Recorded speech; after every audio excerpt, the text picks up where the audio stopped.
from your leadership. And if you are in leadership and you have not reflected on this, you've got to do that. Principal Kafele has told us for 175 weeks, because that's what he's on right now, 175, to get your mirrors out and reflect as a leader on your practice. So that's why we're asking this question this morning. What are people learning from your leadership?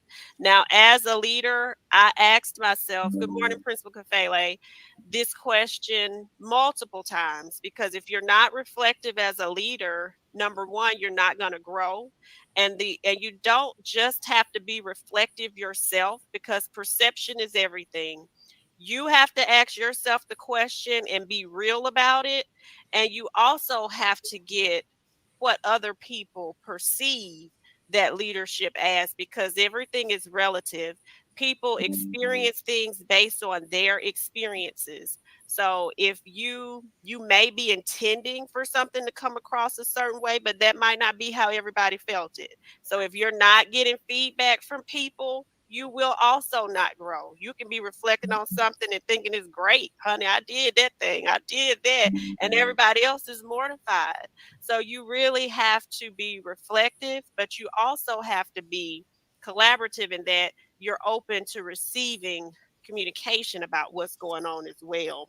Definitely. You have to make sure that you're leading in a way that makes your reflection a part of what's normal at your school. One of the things that I do when I get new staff is everybody on my staff has their own mirror. And I give that as a gift in their onboarding packets that they receive when they come in, because reflection is an expectation. Like, I model it. So I want to make sure that everybody else is reflecting. Like, I want you to help me to reflect. Yes, reflect on how I'm leading you, but you also need to be reflecting on how you're leading your class. That's right. And I'm glad that Mr. Stewart asked this question. He wants to know, exactly who we're talking about. We're going to be talking about this from a district level leadership standpoint, school level leadership, classroom level leadership, home leadership, because we have a lot of parents who tune in as well, and then student level leadership. So there are multiple levels of leadership. The students lead their lives, and we know that we never get that self efficacy or that student efficacy if we don't bring them into the fold. So everyone is a part of this, because we all have responsibility in leadership, especially when we're talking about at the school and the home levels. Happy Saturday, everyone. Thank you for joining us in the Real Academy, and welcome to episode 110. I am Dr. Shika Houston. And I am Dr. Tammy Taylor, and And we are your leadership doctors. we are. Good morning, Tammy. Hey, Shika. Good morning, everybody, and thank y'all for joining us. Just to give you guys a little bit of background about who we are, Shika and I are best-selling authors. We're consultants and speakers at our company, Create and Educate LLC. We are about the business of education. We're an educational and literary firm that provides professional development to schools and communities, transforming organizations with our real resilient framework.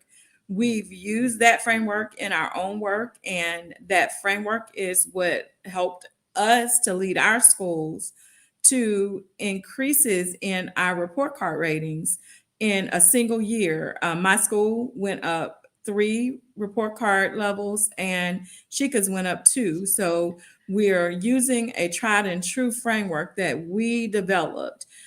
The framework in our acronym, you can see at the top of the screen, is REAL, because that's what we try to do, keep it real.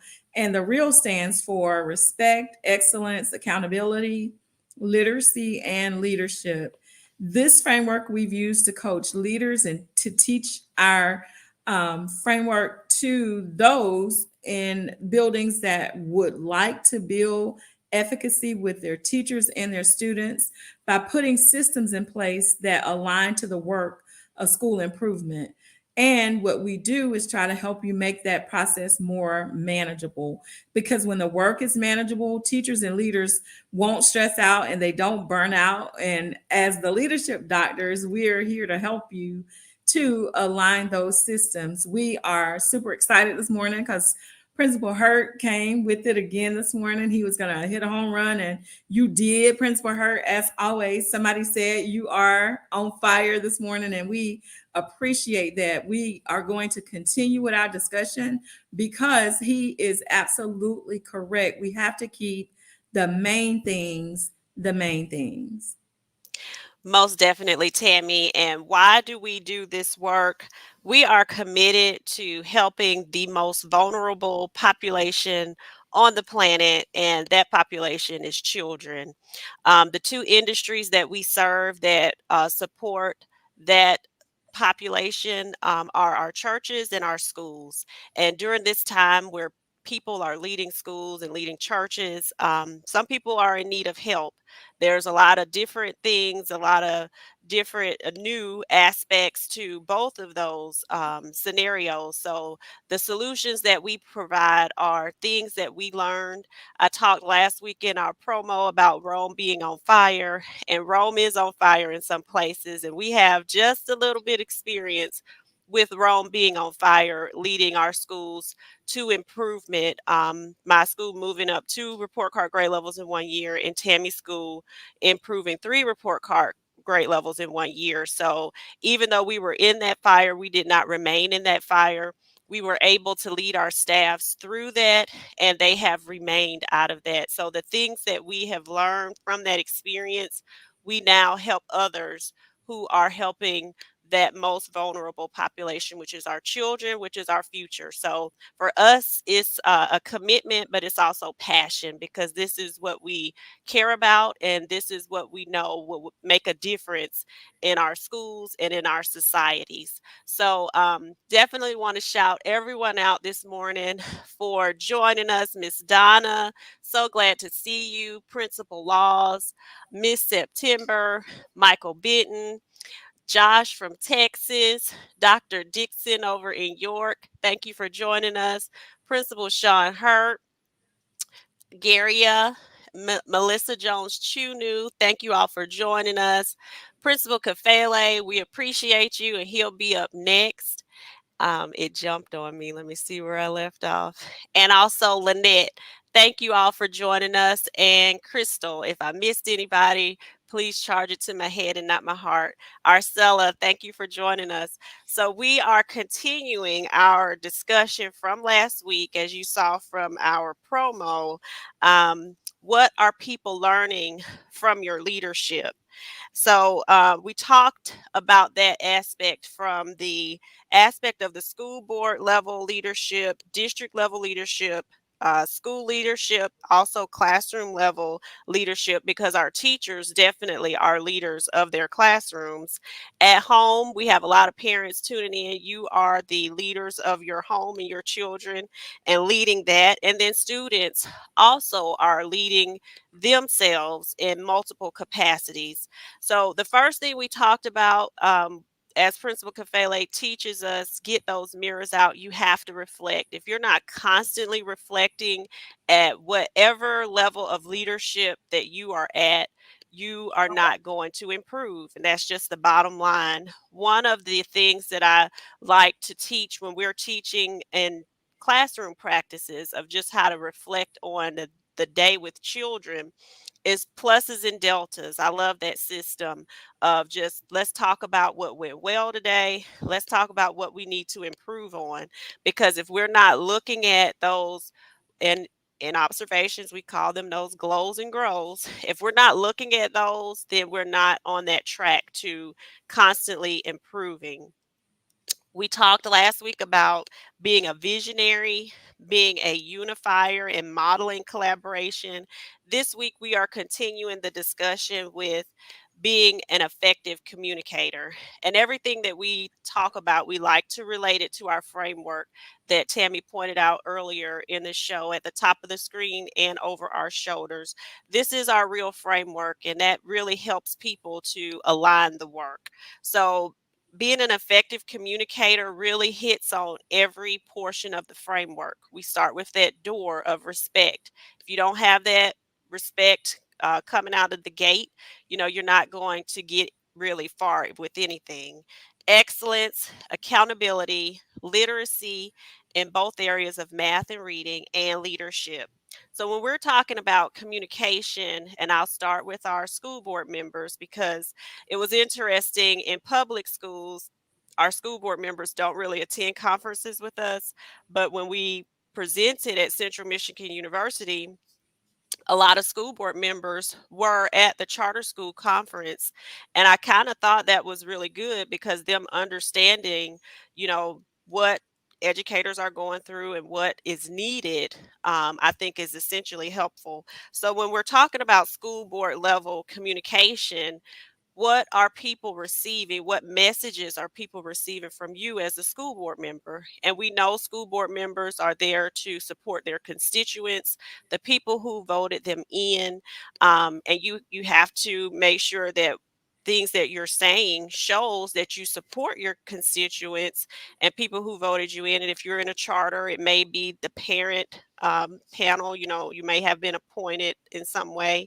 It's different ways that you could have gotten there, but people are receiving messages by the things that you're doing and the things that you're saying. And you're not just supporting those constituents and those people putting you in, but also you're supporting the people who are helping the children, the leadership, and the children. So we have to make sure that what we are doing aligns to both. And sometimes we try to make ourselves look good to the constituents, but sometimes when you're explaining the why behind what you're doing, where people may not understand, you just have to level up their understanding on everything. And then they will have a better understanding of maybe why something you're doing might not align to what they think you should be doing. And it's very interesting whenever you're thinking about communication. And I think you are really spot on, Shika. I was very intrigued by the way that we were able to interact with boards when we were at Central Michigan because um, it's very comforting to know that they're interested in what their principals and their teachers are hearing, and that leads back to that accountability piece. One of the things I think though is the most crucial about the communication piece is just making sure that there's a plan for it. Like when you go into your school year, if you don't have a plan for communication, then it could be hit or miss. And Hmm. that's one of the things that I think parents, especially, are most offended by. Sometimes teachers too, like when you don't feel like you're in the know or you understand what's going on or what the chain of concern is, then there lies this mystery about the whole process. But whenever you are planning and preparing, I think the communication piece is essential. And each year we create a new communications plan and it's disseminated. The students get a copy, the parents get a copy, the teachers get a copy so that everybody understands what the expectation for communication looks like in the building. And I think that parents appreciate it. I think that the teachers appreciate it. And I believe that the kids even appreciate knowing exactly what to expect. And I've found that it helps me in being able to refer parents back to that because at the bottom of that communication plan is the chain of concern. And that chain of concern starts with if you have an issue, your first communication does not need to be with me. Your first communication needs to be perhaps with your child, but the bigger part of that needs to be with the teacher because I want whatever can be worked out at the classroom level to be worked out at the classroom level, going back to our framework of respect. Because when you have those mutual relationships that are respectful, the year goes by better and the culture is better, and everybody is a part of that team. And ultimately, I think that leads to higher student achievement. So I force the teachers too to have a plan for their classroom for communication. I completely agree with you, Tammy. And having that plan in place is essential. We started a new plan at the district level, and that same thing goes for district level leadership. You have to have a plan from your marketing director, whoever is sending out communications on behalf of the district, your entire district team, because there's multiple departments and multiple moving parts, has to have a plan so that you're not planning things on top of one another. And people in the buildings are saying, well, they're all up there in the same place. Do they ever talk? So that plan is essential. And one of the things that I talk about when we're talking about MTSS and student behaviors, if you're not, I like where you've added, you teaching parents that your line of communication is here. The same thing could be done at the school level with building level principals. What's your line of communication going to look like? Same thing with district level leadership. What's your line of communication? Because if you don't have a plan, you're just shooting darts, and that's not going to work. So that communication plan is essential at all levels. And I want to just add to that planning piece, Shika. Whenever you create that communications plan as the leader, you also, I mean, you have your vision for what things need to look like and what your expectations are, but you do need to make sure that everybody is on board with what you're saying, because you've created a communication plan that says teachers are communicating daily with parents, and parents are looking at this plan saying, I hadn't heard from her in 9 weeks. Like this Right. isn't, and the teacher is looking at you saying, well, I didn't know I was expected to communicate daily. So it's a very collaborative Mhm. part of the beginning of the school year. And when you have planned for that, like this is a part, this is a major part of my leadership retreats when we go back to school. Like Mhm. they have to examine this to make sure this makes sense. Is Mhm. this an expectation that teachers can maintain? No, ma'am, Dr. Taylor, we cannot possibly communicate every single day, but we could get something out each week. So then I know we have to adjust that expectation. But it Right. is a team effort. Is the plan has to be collaborative, or it won't work.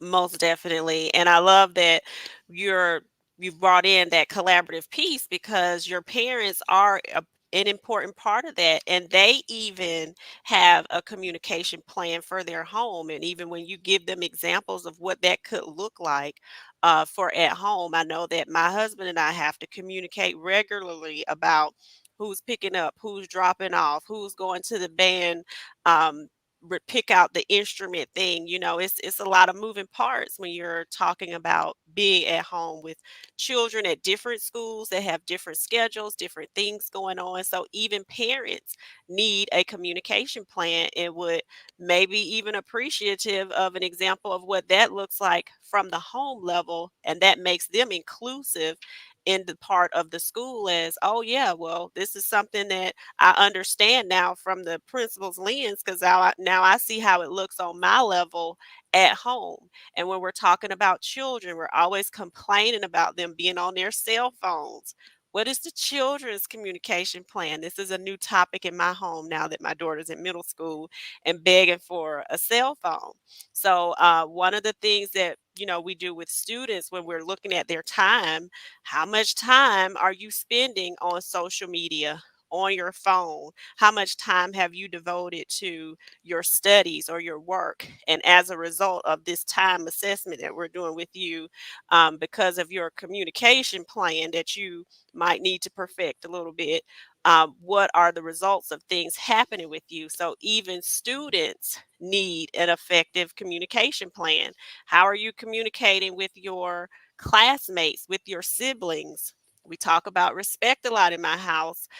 When my daughters are communicating with one another, just because you're sisters does not mean we're not going to have respectful tones with one another. So it goes down to every level. You can include everyone in this. And when people see it from their lens, they understand better what you're having to do from your lens as a leader. So the collaboration piece of it, the inclusivity piece of it is really what makes it work. And that's why we love the framework that we have, because it includes everyone. And you, Principal Laws is asking about a communication plan template. So we do have a communication plan template that we share with a number of our leaders that we work with through our leadership coaching program. But it's something we can definitely, give you some more information about. And again, that communication piece hits on every part of the framework. And so we're almost at the end. This goes by so fast, like Principal Hurt says. The next one we were going to talk about today, with, what are people learning from your leadership? Are you action oriented? It's one thing to talk about things, but what are people seeing through your actions? And I posted a quote earlier this week that says, I don't listen a lot to what people say anymore. I really watch what they do. That's something that comes from age, because people do a lot of talking. But, what are you actually doing? What are people learning from what you're doing? So it's one thing to say, this is how I'm going to communicate, but are you actually doing those things? So that's why you have to have some checks and balances in place for yourself. And that's where that accountability piece comes into place. Definitely. Dr. Ross said you watch what they do, and people will tell you to um show me, don't tell me, show me. My grandmother used to say trees are known by the fruit that they bear. Like, people Mhm. watch what you do and make decisions about who you are. So you really do have to have actions that support the talk that you talk, because if you're talking and not walking, you don't have very much credibility with people. And what people are looking for is to discredit you. So make sure that you are doing the things that you say you're doing. And this is across the board. This is for your staff, it's for your students, it's for your parents, Mhm. because everybody's watching every move that you make. I heard in one of the meetings that Sheik and I attended with Principal Kafele, he was in Charlotte, and he was talking about how you are your own testimony. You Mhm. have to be the one who tells your story. And if your words don't match your actions, then you are considered counterfeit. They Mhm. people start to think of you as a fraud. So be sure that your actions match the work that you're trying to get done in your school, and be a doer. Like, there is no job in my school that I won't do, and everybody at that school knows that. So if a child needs some intense intervention, my coaches don't mind saying, Dr. Taylor, this is who I need you to work with. And you know what I do? I work with them, because that shows them that I'm about the work that I talk about. This is what I expect from you, and I don't mind modeling it for you. So that helps us all to keep that credibility. Most definitely, Tammy. And I even sponsored a club this week at one of the middle schools that I serve, because, like you said, we have to show that we are action oriented. So when it was time to take the children to lunch, we walked to lunch in the line. I sat down and ate lunch with them. Some people get to certain levels and think they're above certain things. You are never above working with children because that's what we are here for. We are here for the children. So Yeah. this is where we're going to end.